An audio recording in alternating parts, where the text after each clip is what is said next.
ಗ್ರಾಮ ಪಂಚಾಯತ್ ನೌಕರರ ಬೇಡಿಕೆಗಳನ್ನು ಚಳಿಗಾಲದ ಅಧಿವೇಶನದಲ್ಲಿ ಚರ್ಚಿಸುವಂತೆ ಆಗ್ರಹಿಸಿ ಚಿತ್ರದುರ್ಗದ ಶಾಸಕರಿಗೆ ಮನವಿ ಸಲ್ಲಿಸಲಾಯಿತು.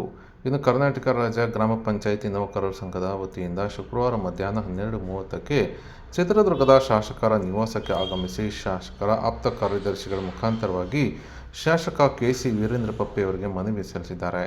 ಇನ್ನು ಗ್ರಾಮ ಪಂಚಾಯಿತಿಗಳಲ್ಲಿ ಕಾರ್ಯನಿರ್ವಹಿಸುತ್ತಿರುವ ಕರ ವಸೂಲಿಗಾರರು, clerk cum data entry operator, ನೀರುಗಂಟಿಗಳು, ಜವಾನರು, ಸ್ವಚ್ಛತಾಗಾರರನ್ನು ಏಕಕಾಲಕ್ಕೆ ಸರ್ಕಾರಿ ನೌಕರರೆಂದು ಘೋಷಿಸಬೇಕು. ಇವತ್ತಿನ ಬೆಲೆ ಏರಿಕೆ ಆಧಾರದಲ್ಲಿ ಪಂಚಾಯತ್ನ ನೌಕರರಿಗೆ 36,000 ವೇತನ ನೀಡಬೇಕು.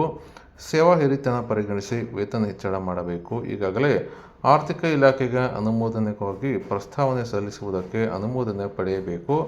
ಗ್ರಾಮ ಪಂಚಾಯಿತಿ ಕೆಲಸ ನಿರ್ವಹಿಸುತ್ತಿರುವ ನೌಕರರಿಗೆ ನಿವೃತ್ತಿ ಅಥವಾ ಮರಣ ಹೊಂದಿದರೆ ಅವರಿಗೆ ಪ್ರತಿ ತಿಂಗಳು 6,000 ಪಿಂಚಣಿ ಅಥವಾ ಗ್ರಾಮ ಸೇವಕರಾಗಿ ನೀಡಿದಂತೆ ಪಂಚಾಯತ ನೌಕರರಿಗೆ 10 ಲಕ್ಷ ಇಡಿಗಂಟು ನೀಡಬೇಕು. ತರಬೇತಿ ಪಡೆದಿರುವ ಎಲ್ಲ ಸ್ವಚ್ಛವಾಹಿನಿ ನೌಕರರಿಗೆ ಉದ್ಯೋಗ ನೀಡಬೇಕು ಹಾಗೂ ಇನ್ನು 10 ಹಲವಾರು ಬೇಡಿಕೆ ಈಡೇರಿಸಲು ಆಗ್ರಹಿಸಿ ಶಾಸಕರ ಆಪ್ತ ಕಾರ್ಯದರ್ಶಿಗಳ ಮುಖಾಂತರವಾಗಿ ಶಾಸಕ ಕೆ.ಸಿ. ವೀರೇಂದ್ರ ಪಪ್ಪಿ ಅವರಿಗೆ ಮನವಿ ಸಲ್ಲಿಸಿದ್ದು, ಈ ಎಲ್ಲ ಬೇಡಿಕೆಗಳ ಕುರಿತು ಶಾಸಕರು ಮುಂಬರುವ ಚಳಿಗಾಲದ ಅಧಿವೇಶನದಲ್ಲಿ ಚರ್ಚಿಸುವಂತೆ ಮನವಿ ಮಾಡಿದ್ದಾರೆ.